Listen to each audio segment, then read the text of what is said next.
Hello, BookTube, and welcome to episode 6 of Hours of My Library. This week I'm bringing to you a decorated cloth book called Homes and Haunts of the British Poets. It's nicely decorated in color and gold on the front board and as well as on the spine. It's a bit worn and faded on the spine. The back is plain. It's written by William Howitt, published, or this book was printed, it's 1894. The original was much earlier than this. This is George Routledge and Sons Limited, London, Broadway, Ludgate Hill, Manchester, and New York. It's illustrated, but it doesn't say who the illustrator is. The frontispiece is Poets Poets Haunt, and the title page has a tomb.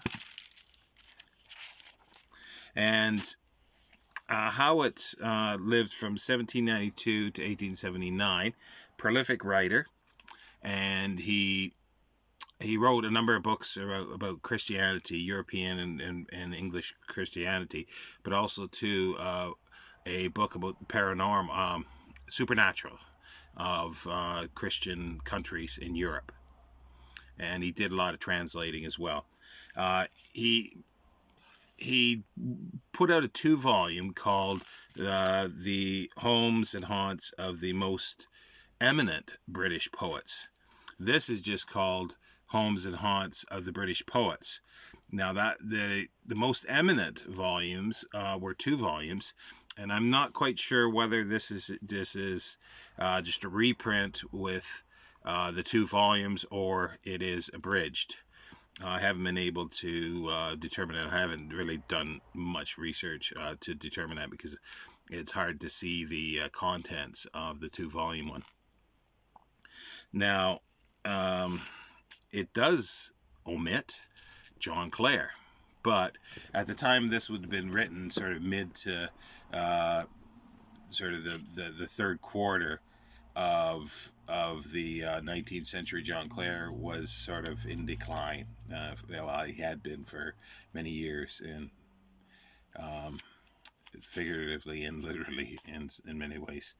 But each chapter is anywhere from 5 to 20 pages long. It gives a biographical sketch of the poet, and it talks about where they were born, their house, or places they liked to be, their haunts. And the first one is Geoffrey Chaucer, and that's the Tabard Inn in Suffolk. And we've got Edmund Spenser, and this is a nice one. It is Kilcolman Castle on Fire. There's lots of movement in that one, looking back at the castle on fire.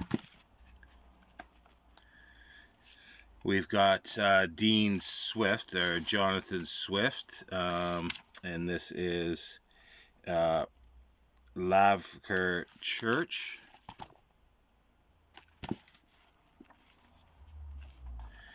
And this is Keats, John Keats, but Keats and Shelley's grave site in Rome. And then you've got Percy Bysshe Shelley, and it's the caption is the discovery of the body. Well, it's a little after that, unless Shelley was able to wrap himself up into a sheet after he drowned. This is, as I say, nicely gilded on all edges, and the back has a little catalog of Routledge that hasn't even been opened, poetry and books for the people, 70 volumes. It's a little rough, the hinge there. I need to do some repairs. There is a nice inscription: "To dear Emily, with all good wishes, from Miss Smith, Lulworth Lodge, July 26, 1898. And then up at the top in the same hand, it's E. Parr, Star Park, Merton Road, Boodle. and you can see that where the lettering has come through. So yeah, other than omitting John Clare, this is a very nice book. It's very handsome.